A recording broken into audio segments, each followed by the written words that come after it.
Salut les replayers, on se retrouve pour une nouvelle vidéo.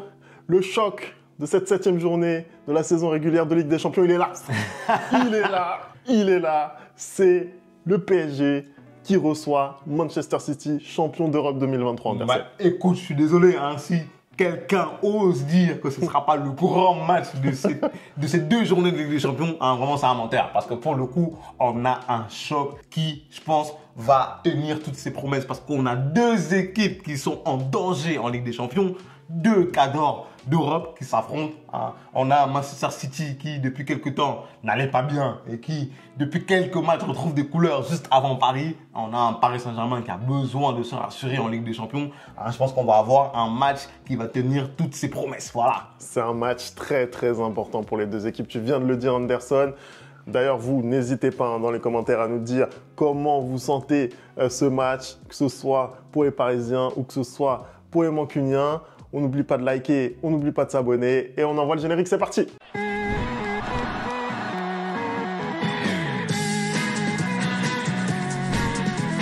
Allez, on commence tout de suite cet avant-match Anderson. C'est un match qu'on attend. En vrai, c'est ce genre de match qui donne un petit peu le sel en Ligue des Champions, on va pas se mentir. PSG, Manchester City, c'est une affiche déjà. Même sans tout le contexte qu'il y a entre les deux clubs. C'est le pétrodollar. C'est le pétrodollar match. Hein. Oui, c'est le Qatar contre... C'est l'arabe monnaie classico. Exactement. Qatar contre voilà, les Émirats, on va dire. Donc c'est un match voilà, qui est très attendu, ne serait-ce que par l'affiche. Si on parle du contexte maintenant, notamment côté parisien, on se rend compte que le PSG, depuis le début de l'année 2025, est sur un sans faute, même si les prestations voilà, sont pas forcément folles, moi je trouve personnellement, mais en tout cas, comptablement, c'est vraiment un début d'année civile qui est vraiment satisfaisant. On a voilà, des joueurs qui se révèlent un petit peu plus, notamment Ousmane Dembélé qui a l'air enfin de comprendre comment on fait pour marquer des buts. Mais en tout cas, voilà, il y a un contexte qui, en ce début d'année civile, côté parisien, qui est un petit peu plus favorable qu'en fin d'année 2024, Anderson. Clairement, tu viens de le dire, je ne veux pas te paraphraser, hein, mais je pense qu'il y a aussi un autre contexte qui est le contexte de cette Ligue des Champions. Aujourd'hui, on a un match entre Paris Saint-Germain qui est 25e, donc à la limite de la qualification, et un Manchester City qui est 22e. C'est pas mieux non plus. Hein. C'est pas Manchester City a 8 points, le Paris Saint-Germain a 7 points. Le bilan des deux équipes en Ligue des Champions pour l'instant, c'est assez compliqué. Hein. Pour Manchester City, c'est 2 victoires, 2 nuls, 2 défaites. Et pour Paris, c'est 2 victoires, 1 nul et 3 défaites. Hein. Donc, on a deux équipes qui sont en difficulté en Ligue des Champions, qui vont devoir gagner. Et surtout qu'on a un Manchester City cette année, cette saison, qu'on ne reconnaît pas, Femi. J'ai pas l'habitude d'avoir vu Manchester City enchaîner autant de matchs sans résultat, hein, et aussi enchaîner autant de matchs avec des défaites. Aujourd'hui, les hommes de Pep Guardiola, tout comme lui, je pense, sont en train de perdre la tête. Hein.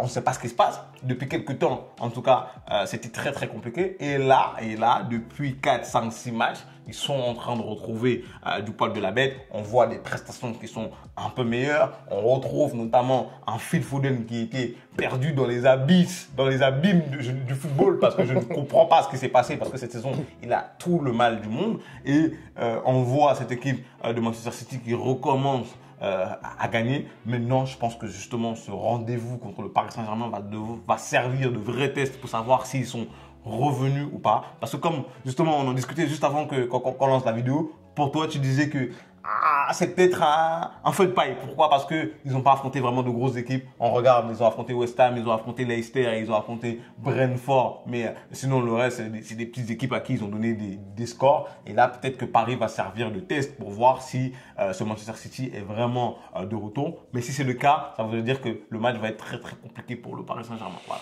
Ça va être un match très, très compliqué. Tu as bien fait aussi d'insister sur le caractère urgent pour ces deux équipes de prendre des points. Vraiment, c'est un match qui est prépondérant pour ces deux équipes de ce point de vue. Après, voilà, on va pas se mentir, le PSG, quand même, est dans une situation plus critique selon moi parce que tu parlais de l'écart en termes de points entre les deux équipes.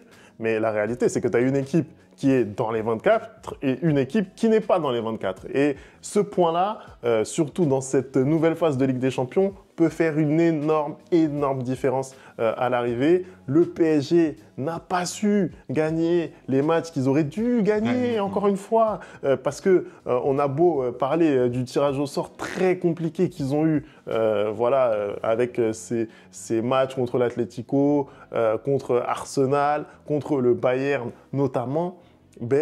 Tu te rends compte que sur le terrain, il y avait la place pour faire mieux que ce qu'ils ont fait. Voilà. Et puis, il y a aussi ces matchs, notamment contre le PSV, voilà, où tu dois gagner. Ce match contre l'Atlético Madrid, où tu dois gagner et tu ne le fais pas. C'est-à-dire que sur le terrain, on voit que tu dois gagner, mais tu n'arrives pas à le faire. Pire, tu perds contre l'Atlético. Résultat des courses, tu as ce point de retard par rapport à Manchester City. Et surtout, tu es hors des 24. Anderson, si on se concentre maintenant sur la composition probable que va aligner Luis Enrique. C'est ce que j'allais te demander justement, Féminin. Toi qui es le spécialiste sur la chaîne du Paris Saint-Germain, est-ce que tu penses qu'aujourd'hui, on rappelle qu'il y a énormément de mouvements au niveau Paris Saint-Germain, on rappelle également que la nouvelle recrue, Varane, ne peut pas. Non, vas-y, dis-le complètement. Tu sais quoi? Kvaratskhelia. Parce que le gars il a tué son plat, c'est pas du tout ça. Vas-y, comment tu dis? Vas-y, dis-le toi. Lâche l'affaire. Dis-le. Non mais lâche l'affaire. Dis-le. C'est mieux tu lâches. Dis-le. Non, parce que tu sais bien que... Dis-le. Toi, dis le nom. C'est Gvicha Kvaratskhelia. Voilà. Ça y est. Voilà, non, okay. Mais oui, j'ai oublié son prénom. Voilà. En fait, tout voilà. à l'heure, je dis Vara parce que je me rappelle. Non, c'est son prénom. C'est Vika Kvaratskhelia. Voilà. Mais je l'ai dit Kvaratskhelia. Pourquoi c'est le nom le plus important. Tu fais comme si je m'étais trompé totalement. Vas-y. Non, j'étais bien en vacances. Moi, j'étais très bien en vacances. Je vais couper au montage parce que tu mets la honte sur nous. Voilà, c'est tout. Allez, la composition de... Voilà, on rappelle quand même qu'il peut pas... Kvaratskhelia ne peut pas être aligné. On rappelle également que Randal Kolo Muani est parti. Fémi, est-ce que aujourd'hui, lundi 20 janvier 2025, tu peux dire devant les caméras, je me suis trompé. Je demande à ce que tu le dises. Non, mais je l'ai déjà dit que je m'étais trompé. Je l'ai déjà dit, mais il n'y a pas de problème. Voilà, maintenant tu peux nous donner la compo. J'assume. Et je dis aussi que Luis Enrique s'est trompé, voilà. Mais sur la compo, je pense qu'on aura du classique sur quasiment tous les postes. Après, voilà, c'est souvent en attaque qu'on ne sait pas exactement comment Luis Enrique va articuler cette armada offensive, mais tu l'as dit avec Kvaratskhelia qui n'est pas là, ça limite un petit peu les solutions.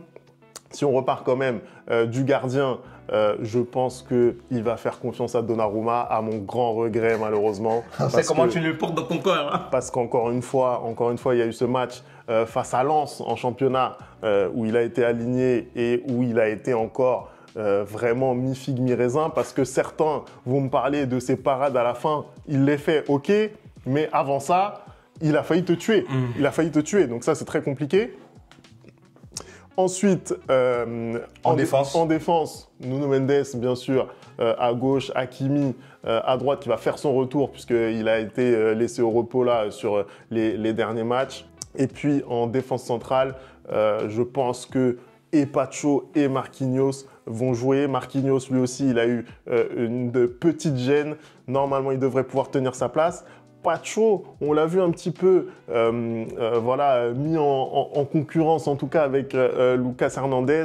Contre Lens, ils étaient tous les deux sur le terrain parce que Marquinhos n'était pas là. Mais en tout cas, voilà, je pense que Pacho, quand même, devrait tenir sa place par rapport à ce qu'il a fait sur cette première moitié de saison. Ce serait logique de le mettre sur le terrain. Et surtout quand tu vois la dernière prestation, justement, contre Lens de Lucas Hernandez, ça te conforte, à mon avis, pour mettre Pacho dans cette charnière. Ensuite, est-ce qu'il y a besoin de parler de ce milieu de terrain que moi j'affectionne particulièrement? Peut-être il y a toujours débat sur le milieu de terrain. Justement, parce que Luis Enrique, lui, voilà, il a toujours son amour inconditionnel pour Fabian Ruiz. Fabian Ruiz qui sort d'une prestation convaincante, il faut quand même le dire, face à Lens. On sait à quel point c'est difficile d'aller jouer là-bas. Il met le but égalisateur qui te permet d'aller chercher ensuite cette victoire. Donc il fait un bon match contre Lens. Malgré tout, moi, je lui trouve vraiment des limites. Il est vraiment capable de souffler le chaud et le froid sur un match de Ligue des Champions. Je trouve que c'est limite pour Fabian Ruiz. Et puis aussi, il y a les prestations des trois qui sont censés être nos titulaires indiscutables dans ce milieu de terrain. J'ai envie de parler de Vitinha, par exemple, qui, voilà, depuis le début de saison, je trouve, est un petit peu moins bien. Là, il y a eu ce match contre Lens où il n'a pas été fou. Il y a eu ce match contre Espali en Coupe de France où ça a été compliqué aussi.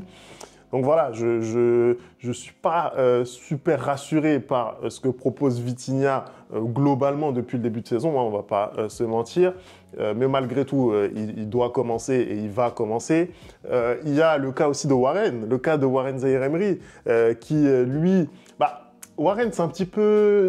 J'ai vraiment du mal à juger sa saison parce qu'il y a eu des éclats, notamment en Ligue des Champions où il a fait des choses quand même qui sont très fortes. Mais il y a aussi des passages à vide. Il y a des passages à vide quand même qui sont compliqués, je trouve, pour un joueur de son niveau. On rappelle quand même voilà, que malgré tout, c'est un joueur qui manque d'expérience de par son âge, mais aussi de par le nombre de matchs joués, notamment en Ligue des Champions. On rappelle qu'il a passé le cap des 100 matchs. C'est un centenaire désormais, Warren, sous le maillot du PSG. Mais voilà, je trouve que c'est pas encore la folie côté Warren. Il doit beaucoup compenser les montées d'Achraf Hakimi, il ne faut pas l'oublier, ça aussi. Je pense qu'il se sacrifie beaucoup pour le collectif. Et puis, il y a Joao Neves. Je pense que c'est le milieu de terrain qui est le plus régulier depuis le début de la saison. Lui, pour le coup, je pense qu'il va débuter. Mais clairement, Fabian Ruiz, je pense que Luis Enrique, il va vouloir le mettre quelque part. Alors, est-ce que c'est Warren qui va payer? Est-ce que c'est Vitinha qui va payer? Là-dessus, je ne sais pas. Moi, je mettrais une petite piécette sur Warren quand même. Parce que, voilà, je pense que Vitinha, c'est quand même un de ces hommes de base. Voilà, j'ai un peu de mal à l'imaginer ne pas débuter. Donc ça, voilà, pour moi, c'est mon prono. Et puis, sur l'attaque, là, c'est un chantier encore plus grand de mon point de vue parce que on ne sait pas qui va commencer. La réalité, c'est ça. Je pense que si, on a quand même une certitude, c'est au niveau d'Ousmane. Voilà, ça c'est la première certitude. Ça, voilà, Ousmane Dembélé qui va faire son retour après le match loupé contre Salzbourg suite au carton rouge pris contre le Bayern. C'est l'homme en forme depuis le début de cette année 2025. Il est enfin clutch face au cage, voilà. Et en plus... J'espère que ça va durer parce qu'on sait que sur cette chaîne, moi, le premier, j'ai encensé Ousmane au début de la saison. Hein, et après, c'était un peu plus compliqué. Ousmane, généralement, quand il fait des prestations comme ça ne dure jamais très longtemps. J'espère que ça va durer parce qu'enfin, il est, comme tu dis, justement très létal devant le but. Il n'a pas besoin de 45 occasions pour mettre un but, en fait. Après, il a déjà atteint son meilleur total statistique sur une saison et on est à la moitié de la saison. C'est plutôt positif, mais je suis d'accord avec toi qu'il y a eu un creux quand même là, que ce soit en novembre ou en décembre, ça a été plus compliqué. Après, moi, personnellement, je n'ai jamais demandé à Ousmane de marquer des buts. Je demande à Ousmane dans cette équipe du Paris Saint-Germain de créer des occasions. Sauf qu'en fait, il se crée tellement des occasions nettes que le fait qu'il ne marque pas, c'est ahurissant en fait. Non, et puis même, on ne va pas se mentir, dans le football actuel, à un moment donné, tu es obligé de finir. Tu ne vas pas me dire que, je ne sais pas, un Lamine Yamal ne peut pas marquer, ne doit pas marquer. Voilà, à un moment donné, tu es joueur de haut niveau, tu dois marquer les buts tout faits, surtout les occasions que Ousmane se procure. Donc oui, pour moi, c'est à ce jour, c'est le seul titulaire indiscutable de cette équipe en attaque. Parce que les deux autres, c'est plus compliqué. Les deux autres, c'est très compliqué. On a Barcola qui malgré tout, a marqué lors du dernier match face à Lens. Ça faisait 2 mois qu'il n'avait pas marqué en Ligue 1. Il a marqué le match d'avant en Coupe de France face à Espali. On sait que ça a été un match très, très compliqué face à une 5e division, on le rappelle. Donc, je pense qu'il s'est un petit peu débloqué. On espère que ça va être quelque chose qui va pouvoir s'étirer sur la durée pour Barcola. Et je pense que Luis Enrique va lui faire confiance. Parce que malgré tout ce qu'on a pu dire là depuis les derniers mois sur Barcola, il l'a jamais mis à l'écart, quasiment. Juste peut-être là, en ce début d'année 2025, où sur 2-3 matchs, il a plutôt préféré Désiré Doué, mais globalement, il a toujours fait confiance à Bradley Barcola. C'est pas quand Barcola retrouve la confiance qu'il va l'écarter. Donc, de mon point de vue, Barcola va commencer. Et puis, il va y avoir un joueur qui va occuper le poste de faux numéro 9. Ça peut être Kangin Lee, ça peut être Désiré Doué. Moi, personnellement, c'est dur. Tu vois pas du tout Gonzalo Ramos? Je vois pas Ramos. Alors là, Ramos titulaire au Parc des Princes, en Ligue des Champions, je n'y crois pas. Mais pas un instant. Moi, je sais pas pourquoi, justement, je vois bien Luis Enrique assez fou pour le tenter. Parce que je pensais que justement le fait qu'il attendait que Ramos revienne de blessure, il allait pouvoir le titulariser un peu plus souvent. Mais finalement, on se rend compte qu'il n'a toujours pas son numéro 9. Il attend toujours son attaquant qui va pouvoir inscrire dans la durée. Et aujourd'hui, je pense qu'il fait quand même un peu plus confiance à Ramos que c'était le cas avec Randal Colomani. Mais malgré tout, moi, je vois quand même que c'est toujours pas à 100% la confiance, tu vois. Mais je pense que dans un match comme ça contre Manchester City, aujourd'hui, tu ne peux pas te permettre de jouer avec un faux numéro 9. Tu es obligé d'avoir une présence dans la surface, tu es obligé d'avoir quelqu'un qui peut reprendre des centres parce que tu veux pouvoir te donner plus d'amplitude dans ce que tu peux faire en attaque aujourd'hui. Tu vois ce que je veux dire? C'est-à-dire que typiquement, c'est une option en plus d'avoir Gonzalo Ramos qui peut reprendre des ballons de la tête, tout simplement. C'est une option en plus d'avoir un attaquant qui peut prendre la profondeur. Aujourd'hui, si tu mets un Kang In Lee ou un Asensio, tu te limites un peu. Moi, je suis le premier à être partisan d'avoir un vrai numéro 9. Je ne vais pas te mentir. Moi, ça me saoule un peu cette histoire de faux numéro 9, surtout quand tu vois les alternatives qu'on a eues en cette première moitié de saison, c'est-à-dire Marco Asensio, qui lui, pour le coup, est complètement sorti du débat, et Kang In Lee. Sur Gonzalo Ramos, je suis désolé, mais tu es obligé de constater, même si c'est un joueur que j'aime bien honnêtement, tu es obligé de constater qu'à chaque fois qu'il a été titularisé, il n'a pas été bon. En fait, les seules fois où il est bon, c'est quand il rentre en jeu. Et pour le coup, quand il rentre en jeu, il est vraiment clutch. Il arrive énormément d'énergie. Il apporte, il arrive à marquer des buts. Il arrive aussi à faire marquer ses partenaires. Contre Lens, il rentre, il est vraiment très important. Voilà, Désiré Doué même aurait dû marquer un autre but à Lens. Donc c'est vraiment un joueur qui est très intéressant en entrant sur le terrain. Je ne vois pas pourquoi sur ce match-là, il ferait différemment. Moi, je pense que Désiré Doué il va commencer parce que c'est le joueur sur qui Luis Enrique compte là sur ces dernières semaines. Et aussi, je trouve qu'il montre des meilleures aptitudes, Désiré Doué, il faut le dire, dans ce qu'il propose, notamment au niveau de ses dribbles. On rappelle aussi que Jamel, voilà, qui est l'insider parisien, nous explique que Luis Enrique croit énormément en Désiré Doué numéro 9. Il y croit vraiment, il pense que Désiré Doué, ça peut être aussi un joueur d'axe, que ce soit dans le milieu à 3, mais que ce soit aussi en cette position de faux numéro 9, de par notamment sa qualité technique et aussi par sa qualité de finition. Parce que Désiré Doué, c'est quelqu'un qui a marqué aussi des buts là récemment, et on voit qu'il est assez serein face au cage. Donc, moi, je pense que ce sera Désiré Doué qui sera aligné en qualité de faux numéro 9. On verra les choix de Luis Enrique. On va se concentrer un petit peu sur cette équipe de Manchester City. On en a parlé brièvement lors de l'intro de cette vidéo, mais Manchester City, c'est une équipe qui est en difficulté malgré tout. Ils ont gagné ce week-end 6-0 face à Ipswich. Comment toi tu les sens?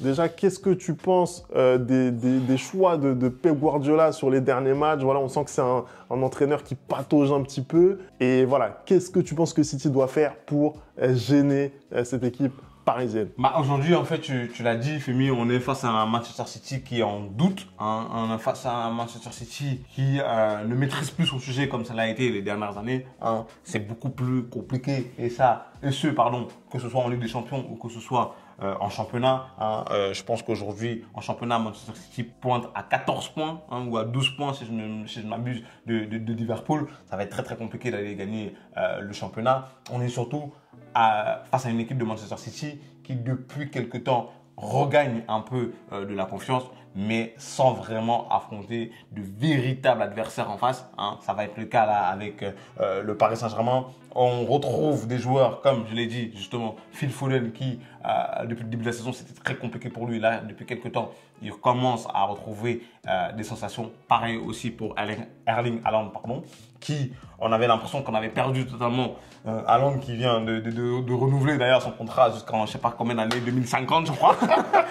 C'est des contrats de 10 ans maintenant. 2034, il me semble. Et voilà, on a aussi Savigno maintenant qui vient s'installer aussi dans cette équipe-là parce que je pense que ni Jérémy Doku ni Grealish ne donnent satisfaction à Pep Guardiola. Hein. Pep Guardiola, je pense que s'il avait encore des cheveux aujourd'hui, il se serait totalement arraché parce qu'il n'arrive pas à trouver comment faire jouer son équipe. Pendant un moment, je me suis dit qu'il faisait exprès pour justifier l'absence de Rodri et pour montrer qu'il avait de l'importance dans cette équipe pour justifier son ballon d'or volé à Vinicius. Mais je ne comprends pas ce qui arrive à Manchester City. Et aujourd'hui, j'ai besoin justement de voir cette équipe face à une grosse équipe comme le Paris Saint-Germain pour savoir si ils vont mieux. Hein. Je pense que le match va être très très compliqué pour eux et je pense que face à cette équipe du Paris Saint-Germain, ils n'auront pas forcément les clés parce que mine de rien, même si depuis 4-5 matchs, ils font des résultats, à savoir soit des matchs nuls, soit des victoires, je pense que là, ils vont affronter une vraie équipe qui a besoin de gagner, qui a besoin de prendre des points, qui va mettre une grosse intensité, hein, ce qu'ils n'ont pas aimé depuis le début de la saison. Et je pense que ça va leur poser pas mal de problèmes. Donc moi, j'ai même limite l'impression qu'ils arrivent dans ce match-là en tant que outsider. Qui l'aurait cru aujourd'hui, hein, en 2025, qu'un Manchester City face au Paris Saint-Germain, c'était plutôt Manchester City qui est désavantagé. Mais je pense qu'ils n'ont pas... ils n'ont pas encore retrouvé leur football et je pense qu'à l'heure actuelle, ils n'ont pas les armes pour venir battre le Paris Saint-Germain. Ouais, je suis... Et à domicile en plus. Non, mais c'est vrai, je suis d'accord avec toi. On va basculer sur les clés du match. Justement, je pense que la clé, ça va être la capacité du PSG à dominer en fait cette équipe de Manchester City, notamment par la possession du ballon, parce que Manchester City, on sait très bien que c'est une équipe qui aime avoir le ballon et qui déteste être acculée, qui ne sait plus défendre en fait, parce que à une époque ils ont su le faire, mais aujourd'hui ils ne savent pas le faire. Donc on sait aussi que le PSG c'est une équipe qui est très difficile vraiment à acculer quand elle est chez elle.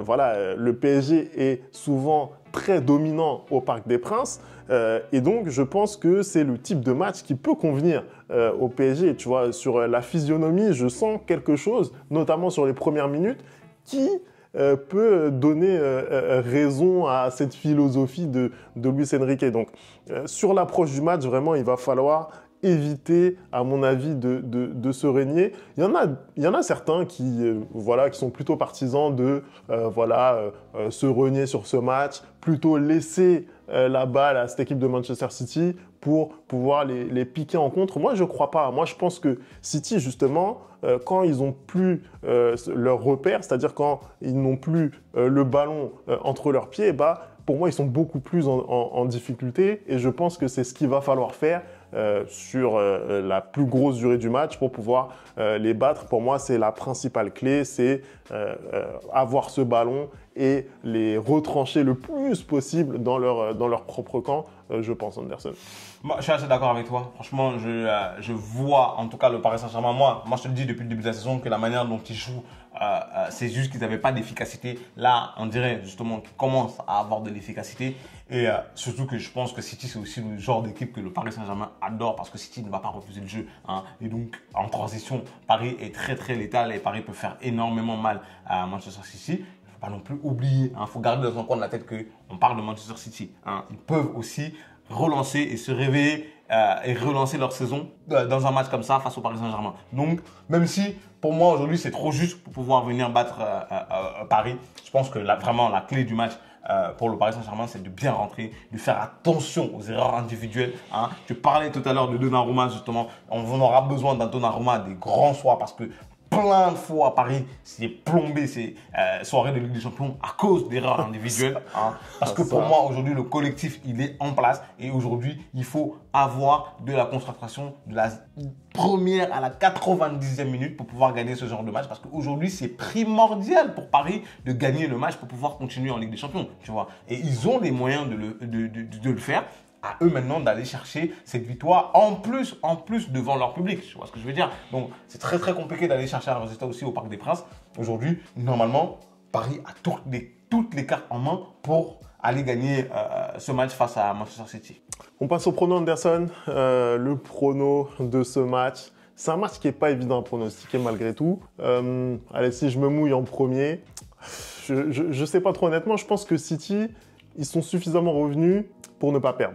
Donc tu vois un match nul? Match nul. Non. Je pense un petit 2-2. Non, moi je vois clairement une victoire du Paris Saint-Germain. Je vois un 2-1 pour Paris. Je pense quand même que ça va être un très très beau match. Mais je vois Paris s'imposer parce qu'ils ont l'effectif pour, ils ont la qualité technique pour. Et surtout qu'on est face à un Manchester City qui n'est toujours pas à 100% de ses capacités. Et je pense que Paris va justement réussir à exploiter tout cela et gagner le match. Bon, on verra ça. En tout cas, on a hâte de suivre ce match. Vraiment, c'est la grosse affiche de cette 7e journée de la saison régulière de la Ligue des Champions. Merci d'avoir regardé cette vidéo. On n'oublie pas les bonnes habitudes, @le replay foot. Et on se retrouve très très vite pour une nouvelle vidéo. Ciao!